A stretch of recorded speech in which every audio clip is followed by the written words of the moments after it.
Welcome to Dishing Up Nutrition with licensed nutritionists and dietitians from Nutritional Weight and Wellness. We explain the connection between what you eat and how you feel. Stay tuned for practical, real-life solutions for healthier living through real food nutrition. Slow down, you move too fast. You got to make the morning last. Just kidding down. Welcome to Dishing Up Nutrition, brought to you by Nutritional Weight and Wellness. Has this thought ever crossed your mind? What do my cholesterol numbers really mean? I think many people have been told if their cholesterol number is above 200, they were doomed and they were going to have a heart attack. So today, we want to clear up some of those misconceptions and help you understand the real meaning of your cholesterol numbers. I'm Carolyn Hudson, and I'm a registered and licensed dietitian. I graduated from my nutrition program in Canada over 30 years ago. Yep. I'm not even going to say how many more than 30 at this point. So I guess you could call me a very seasoned dietitian. Actually, I prefer people think of me as having a lot of life experience and a genuine understanding that changing your eating habits really doesn't come easy to the majority of people. Throughout the years, I've seen many diets recommended for weight loss and for heart health. And those are no longer considered safe today. So one of those diets that is now considered unsafe for most people is that low fat and high carb diet. Joining me today as our co-host this morning is Joanne Rideout, who is also a registered and licensed dietitian and also graduated from her nutrition program many years ago. Joanne, how many years ago has it been for you? Yes, you're right. Many years ago, more than 30, just like you. So I also have a lot of experience helping people with their nutrition over the years. And Carolyn, you mentioned that in the past 25 to 30 years, we've seen so many different diet recommendations for both weight loss and heart health. And for many of you, I'm sure you were told to eat low fat and high carb foods to lower your cholesterol numbers. Unfortunately, we have found that really didn't work. Even as a dietitian for many years, I was also told that low-fat and high-carb eating would lower my cholesterol. Tried to implement that, but in reality, my numbers continually climbed on that type of eating plan. So if you're confused, we totally understand. I truly believed in the low-fat and high-carb diet back then and was shocked when my cholesterol numbers kept climbing. Yeah, so today we really want to clear up some of those myths and misconceptions about cholesterol and help you understand what those numbers really mean. That's right. And also good to know, by the way, when I did change my diet and started eating real natural fats and then cut out the bread, pasta, some of the high whole grains, my cholesterol levels began to lower. So I was able to get off my statin drug. Then I had more energy, fewer aches and pains. So listeners, if you have a copy of your blood test results, or you can go online right now to see your test results, pull them out. Pull out the one that's labeled your lipid panel. This, your lipid panel measures your total cholesterol, your triglyceride level, your HDL level, and your LDL level. And often there's a ratio in there, and that would be your total cholesterol to your HDL level. This ratio provides kind of a general risk factor for your doctor. And if it's greater than 5, you're at high risk. And if it's lower than 3.5, you're basically at no risk. But cholesterol is complicated. And Yes. Our goal today is to help you better understand your numbers. That's right. And to make sense of these numbers, One of the first numbers I always look at to help my clients evaluate their risk factor is the triglyceride number. So, is your triglyceride number in the 300s? Or is it 150? Or is it under 75 as we recommend? So it's really interesting to note that high triglyceride levels are an independent risk factor for heart disease. And this is really important, so it bears repeating. High triglyceride levels are a risk factor for heart disease. So if you have a high triglyceride level and a low HDL level, you are at a much higher risk of heart disease. So let's explore this a little bit more. That's right. So again, look at your triglyceride level, and we would like to see that at about 75 or lower. So people ask this question very often: what exactly are triglycerides? Oh, yeah. We hear that a lot, don't we? We get that question.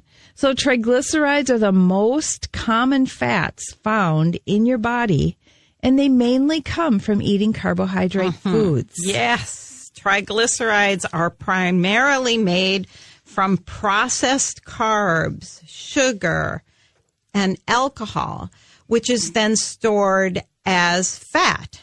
That's right. And that's really important to repeat. So I'd like to repeat that one more time. Triglycerides are the storage fat produced when you eat processed carbs or sugar or alcohol. Yes. So I always say to my clients, sugar, sugar, sugar. Right. Sugar equals carbs, right? So right. Abnormally elevated levels of triglyceride in your blood indicate an increased risk of inflammation, atherosclerosis, and even diabetes. So your triglyceride number is very important. We recommend your triglyceride number to be 75 or lower. Yes, and at Nutritional Weight and Wellness, we have helped clients reduce their triglyceride number from over 1,000 or over 3,000 to well below 100 by just helping them stop eating those muffins or bagels, maybe their pizza, and also to cut out soda and those fancy high-sugar coffee drinks. I think that is one of the easiest of the lipid levels that we're looking at to reduce quickly. Yeah. That's the one I always go after first. Exactly. Because most people understand that piece, when it comes to all of the other things, all of the fats, they kind of get confused about that. But sugar, we can cut that out pretty easily. So in our Weight and Wellness series, we share a client's story that I'd like to share with you now. So many people believe that a vegetarian lifestyle is a healthy one, but it's certainly not for many of us. When this client was first seen, her triglyceride level was well over 1,100. Wow. Remember, we said it should be below 75, right? Right. And she was practicing this vegetarian way of eating. And that was far too many carbs for her specific biochemistry. So we changed her diet, and literally within weeks, her triglyceride level dropped below 100, well within the safe range. So if your triglyceride level is over 150, it is time to reduce those carbs and perhaps even make an appointment with one of us or one of our other nutritionists. I see clients in our Eden Prairie office, and Joanne sees clients in Wayzata and Maple Grove. And when our clients cut their carb intake, they typically have a great side effect. Guess what that is? They also get to lose weight. That's always exciting. That's a great side benefit of that. So it's almost time for our first break. I can't believe it. It's always that fast, right? Right. So you are listening to Dishing Up Nutrition. Today, Joanne and I want to help you understand the numbers on your lipid panel. So we've started out talking and discussing the importance of maintaining a triglyceride level, preferably around 75 or lower. And we talk about what triglycerides are and why high triglyceride levels are a risk factor for heart disease. We also want to help you understand how your diet and what you eat and drink affects your triglyceride level. And we will be discussing, the lipoproteins, the HDL and the LDL. So understanding your cholesterol really is complicated. And unfortunately, we have just 1 hour, and that's nowhere near enough time to cover all of the facts. But it is enough time for us to share how important these numbers are. So get your test results out and follow along with us when we come back from break. Welcome back to Dishing Up Nutrition. As Carolyn said, understanding your cholesterol numbers and how your diet affects those numbers can be rather complex. So today, more and more of our clients just don't feel well on the medications they're taking to control their cholesterol. They're tired of being tired and feeling achy all the time. I remember when I was on a statin, I did have a lot of leg pain, and I wasn't sure where that came from. Yeah. Once I got off of it, it was gone. So newsflash, cholesterol levels are affected by your diet. So eating a lot of sugar and processed carbs containing soybean oil or corn oil, and no doubt your cholesterol numbers are going to go up. So as dietitians and nutritionists at Nutritional Weight and Wellness, we help people develop eating habits that will normalize your cholesterol numbers. I personally changed my diet and was able to get off my statin drugs. So I know that correct nutrition works. So feel free to call us at 651-699-3438 and let's get an appointment set up for you. So we have been talking about cholesterol numbers this morning, and I just want to repeat one fact we talked about earlier, that triglycerides are like the storage fat that is produced when you eat processed carbs or sugar or alcohol. And just to help people understand what triglycerides are, I know that's confusing. And typically when we move people to our eating plan of eating protein, animal protein, mostly vegetable carbs, and healing fats, they typically have that great side benefit of lowering their cholesterol level and losing weight. So I just wanted to recap that a little bit. So I've worked with so many clients who've been able to turn their cholesterol numbers around, especially their triglycerides. Right. That's the quickest. So the next number we're considering when we see clients is to look at their HDL or their high density lipoprotein level. So we've always heard of HDL cholesterol as the good cholesterol because it plays a very protective role in your body. HDL helps us to remove oxidized LDL cholesterol particles, and those are the particles that can lead to inflammation and disease of the arteries. So, Joanne, another way maybe to say that is that HDL actually kind of scrubs the inner walls of our blood vessels. That's right. And it helps to keep them clean and healthy, right? So maybe people can get that visual. HDL scrubs those walls of your blood vessels. That's a really good way to put that. And so take a look at your HDL number. We actually often try to help people improve that number or increase that number. For HDL, a higher number is usually better.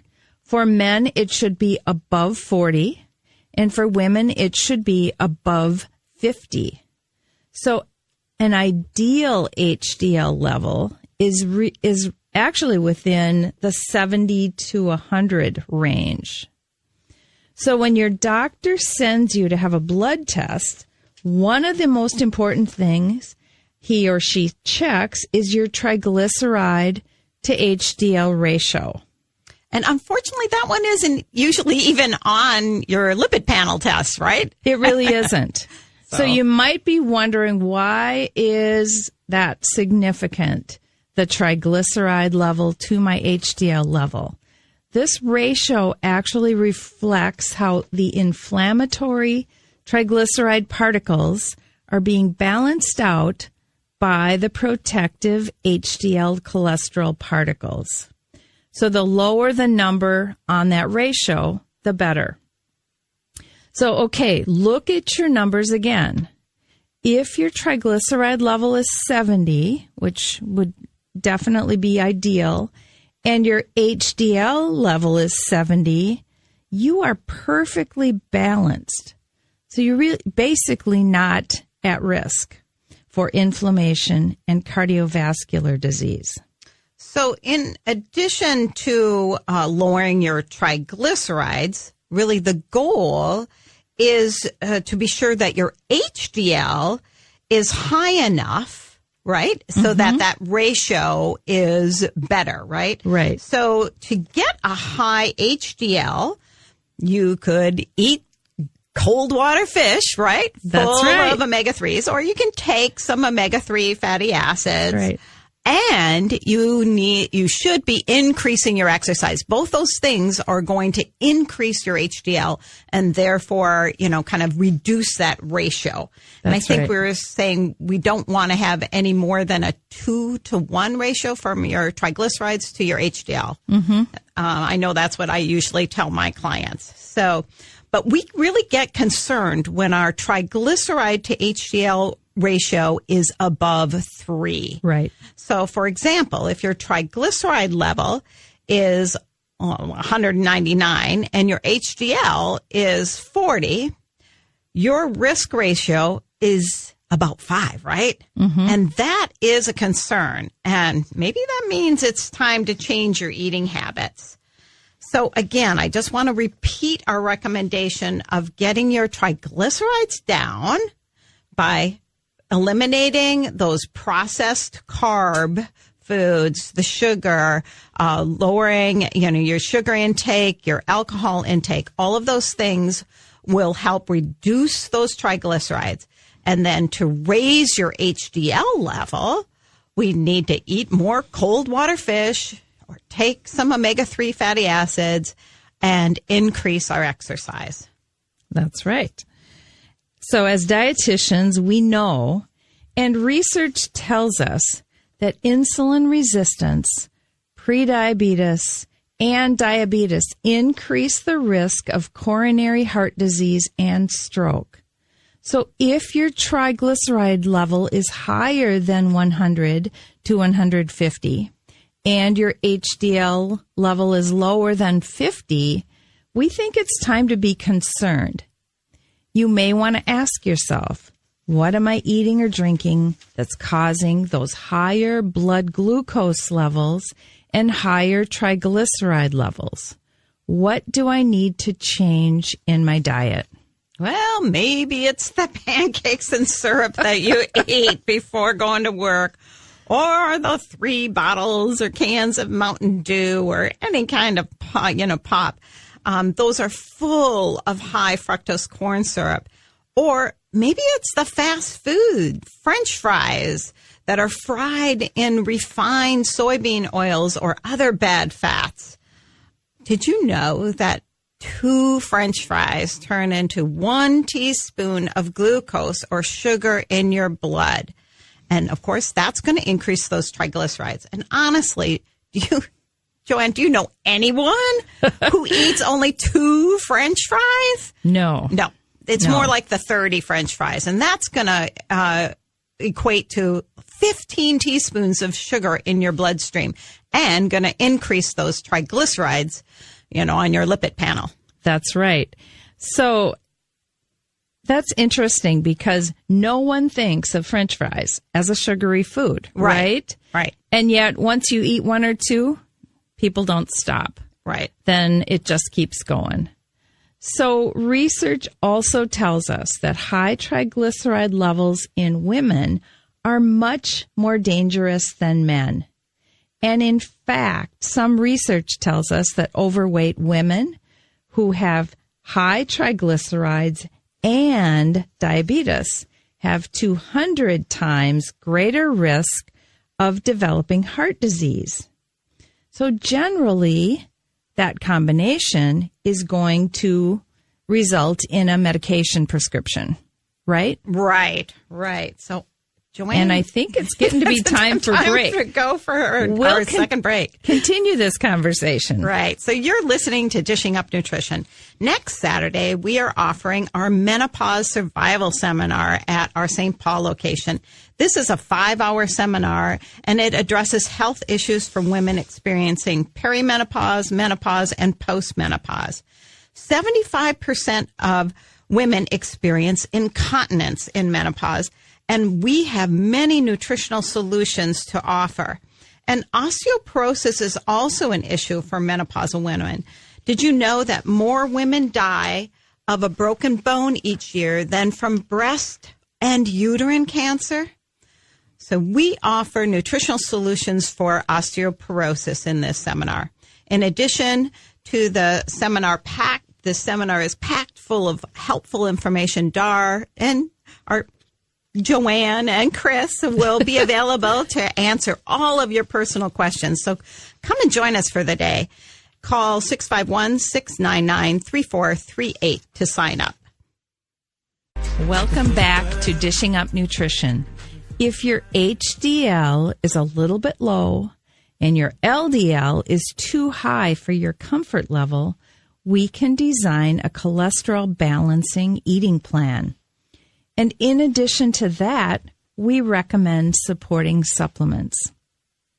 So 2 supplements that I have found to be cholesterol balancing and heart protecting are Bergamot BPF, and that is from Orthomolecular Products. And the other product that's helpful is Cardioauxin from Nutridyne. Both of these products are very effective, and clients do not experience fatigue or muscle aches and pains. And those aches and pains, those are coming from those statins, a lot of times, right? The statin medications.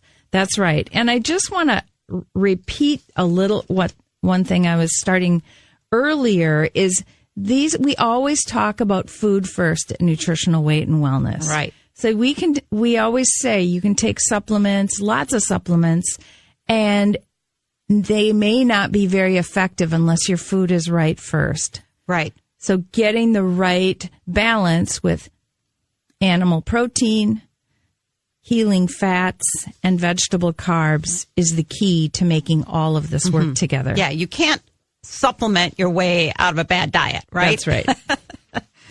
I just like to throw that little statement in now and again because people like to take the easy road, right? A lot of people stay true to their supplement plan, but the food plan gets a little off sometimes, right? Yep.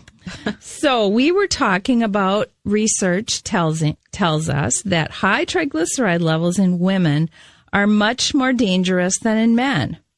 So overweight women who have high triglycerides and diabetes have 200 times greater risk of developing heart disease. That's amazing. 200 times. That is amazing. And I know that some of the medications that they're prescribed might increase that risk even higher. Right.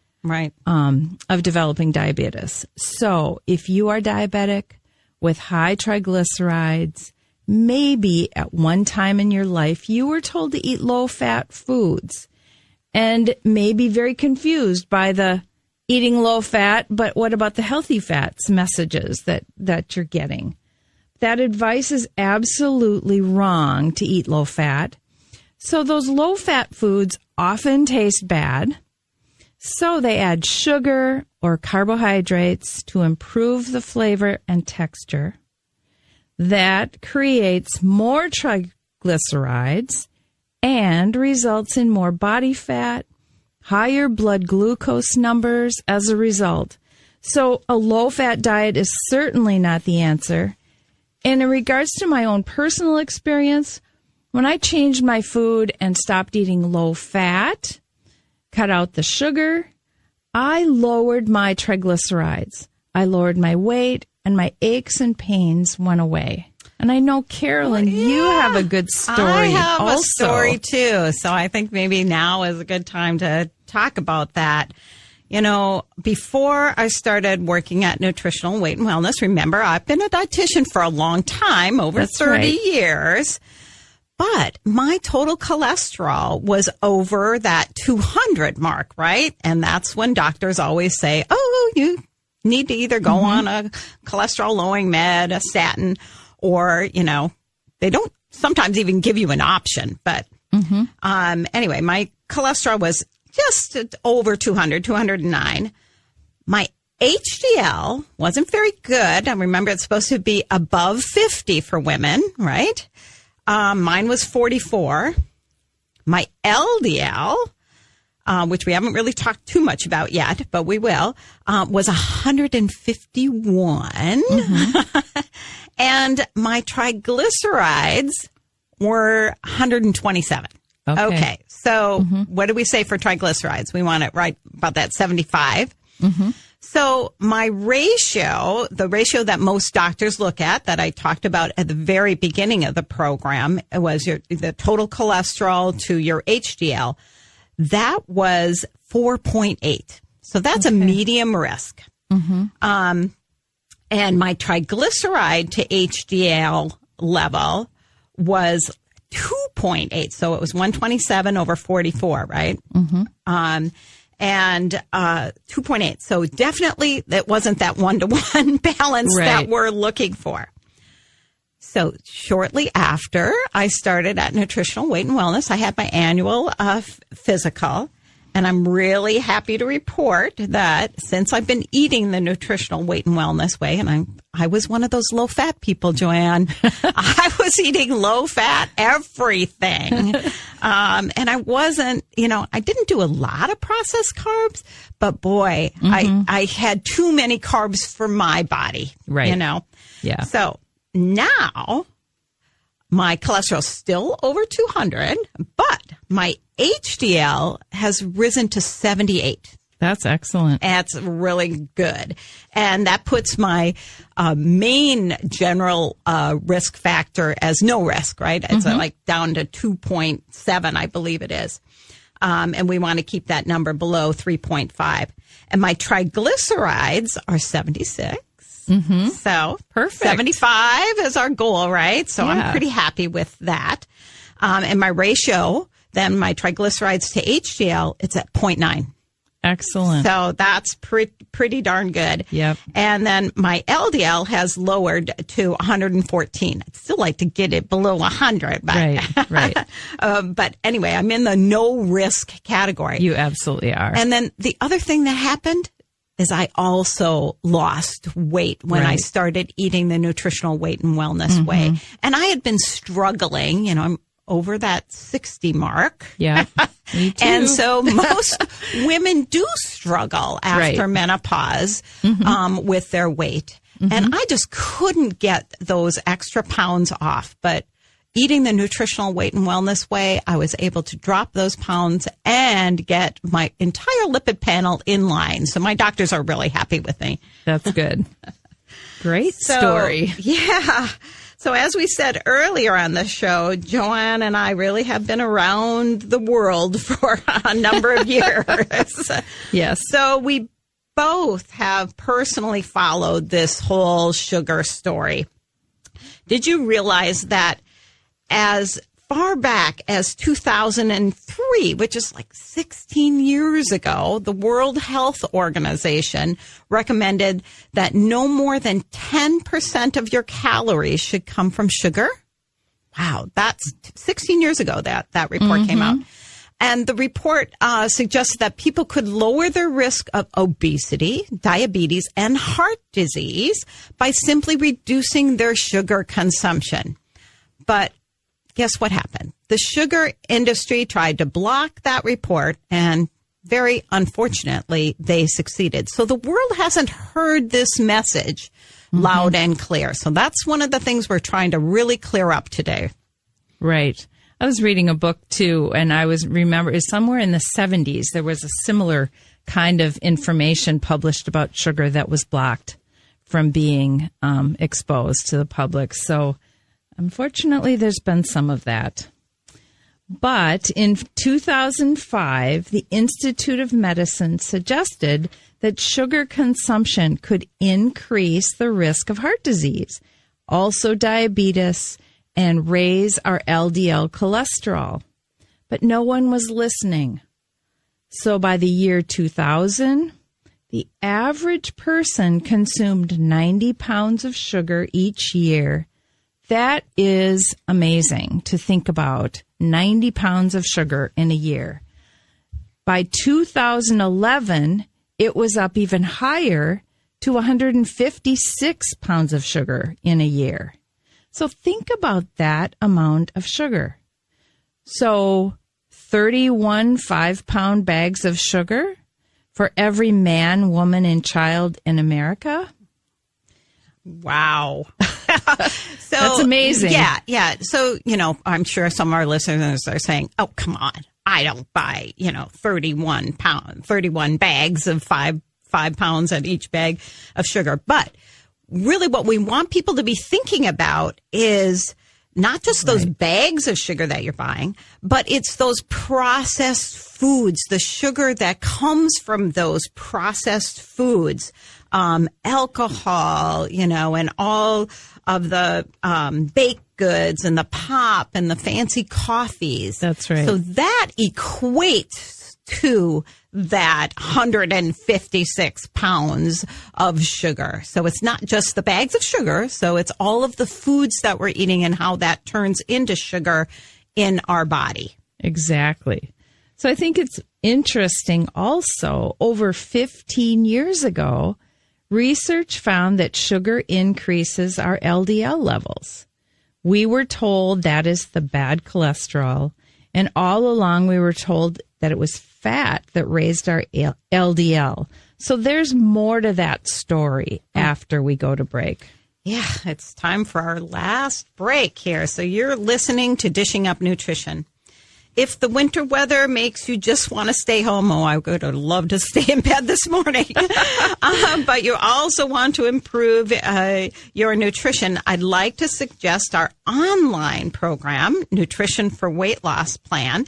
It's 12 separate presentations plus 2 one-hour individual consultations with a nutritionist or dietitian.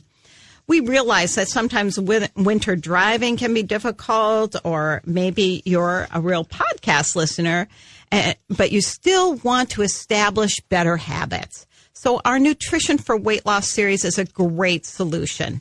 If you have questions for us, please call us at 651-699-3438 or go online to weightandwellness.com and check us out. And we'll be right back. Have you ever tried one of those deprivation diets that make you thinner for a while but looking all haggard and sad? I'm here with Anastasia, who has the reverse going, that radiance of good health. Anastasia, you credit the nutritional counseling you got at Nutritional Weight and Wellness. Yeah, I met with Joanne about 3 years ago. She definitely helped me lose a good 20 pounds. But in addition to that, I stopped drinking energy drinks. And as a result, I no longer battle with restless leg and I sleep through the night. How else, other than your weight, have the changes that you made impacted your health? I focus better. I sleep through the night. I can remember people's names. And what about the food you're eating now? I get to eat all the protein, fruits, and veggies. I shop at the grocery store like everybody else. And can you eat out with your friends? I do. I might edit my meal a little bit, but I'm still out at the bars and restaurants with all my friends and family. Could Nutritional Weight and Wellness help you like they helped Anastasia? You can check them out at weightandwellness.com or give them a call, 651-699-3438. Welcome back to Dishing Up Nutrition.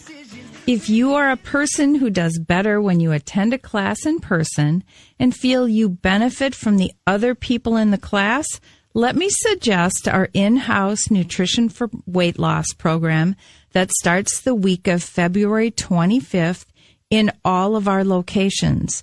That was a well-timed commercial. Yes. We just got to hear Nell's success story of her 90-pound weight loss. And that was with the Nutritional Weight and Wellness Program, the Nutrition for Weight Loss. So if you are interested in coming into our in-house program, here's a breakdown of what you will receive. We have 12 one-hour classes, 2 one-hour individual nutrition consultations. You will receive your own personalized eating plan and a 10% discount on supplements during those 12 weeks. You'll also receive access to our private Nutrition for Weight Loss Facebook community and the Magic in Me food journal, the Way to Weight Loss cookbook, and all of this for $3.99. But we have a special going on, as you just heard. Save $50 when you sign up by February 18th. And I do recommend taking advantage of the early bird special, as some of our classrooms have limited space. So sign up at weightandwellness.com or call us at 651-699-3438. Call today. So next Saturday on Dishing Up Nutrition, Cara and Shelby will be talking about nutrition to ease headaches and migraines. So we'll look forward to that show. Yeah, that'll be great. So just to recap, we've been talking today about cholesterol numbers. We've talked about triglycerides, talked about HDL, and starting to talk a little bit about LDL here. So over 15 years ago, research found that sugar increases our LDL levels. Mm-hmm. Previously, we had been told we had to reduce our fat to reduce those LDL levels, but that's not true. Yeah, it didn't work for me. No, me either. Me either. So, yeah, so there is more to that story, and Carolyn's going to explain more. Right. So when we talk about LDL cholesterol or that low-density lipoprotein, there are so many layers of information. So first of all, what is the accepted LDL range? Generally, the accepted range level is below 130. That will put you at a very low risk. But it really depends on what type of LDL cholesterol you have. So both HDL and LDL cholesterols are made up of different particles. So if you are concerned, it's really best to ask your doctor to run what's called a particle test to determine if you have the light and fluffy LDL.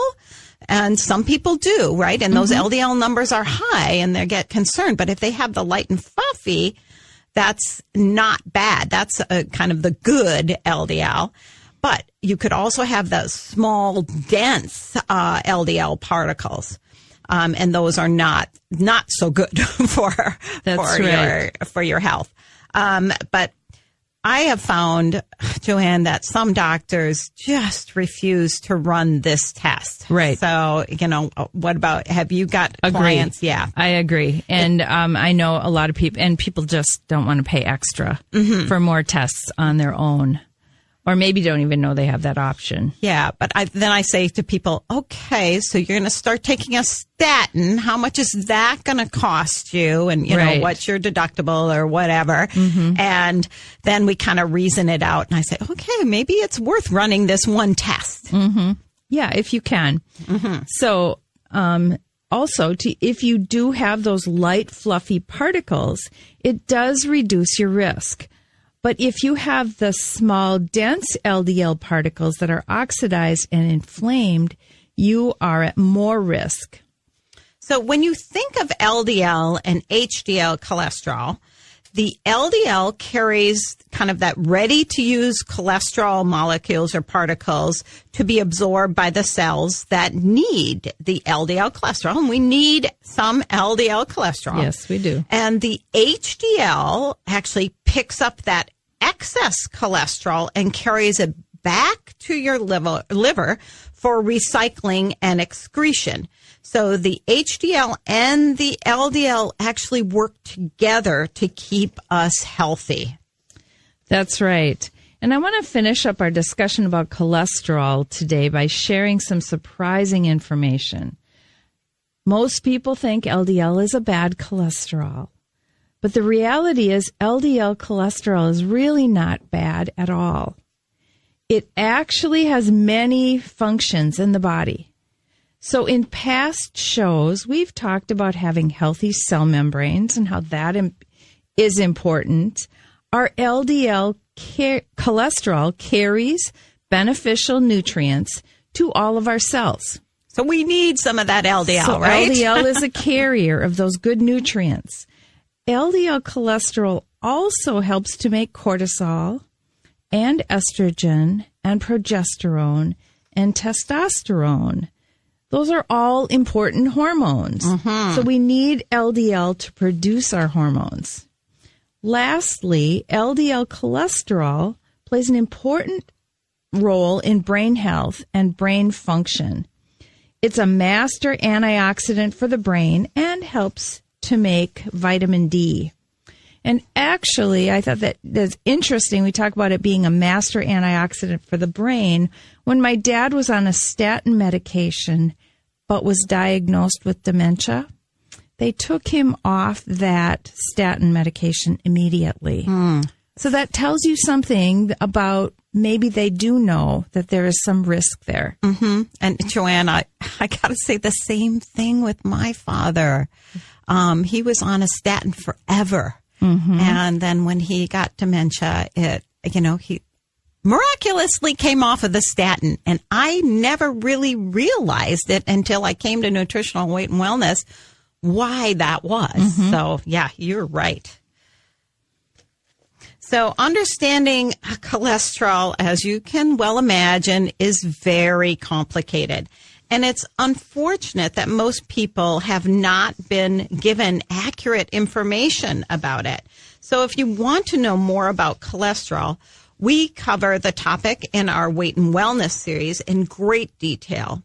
Or you may want to pick up a book. One of the books we recommend is The Great Cholesterol Myth by cardiologist Dr. Stephen Sinatra and certified nutrition specialist Dr. Johnny Bowden. We have so many clients who have been able to normalize their cholesterol levels through eating real, natural fat and limiting their consumption of sugar and processed foods. So, as we always say, food first. We find when people follow our weight and wellness eating plan, they no longer need cholesterol-lowering drugs. The biggest benefits of choosing food over drugs are having more energy, a better memory, and fewer aches and pains. Another great side effect is balanced hormones. So this is the end of our show today. So our goal here at Nutritional Weight and Wellness is to help each and every person experience better health through eating real food. It's a simple yet powerful message. Eating real food is life-changing. Thank you all for listening today and have a wonderful day and stay warm. Yes, and happy Saturday.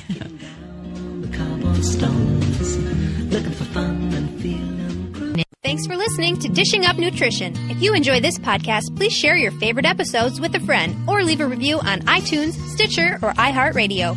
The content and opinions expressed are those of the hosts or presenters. They are not intended to diagnose, treat, cure, or prevent disease. Product statements have not been evaluated by the FDA.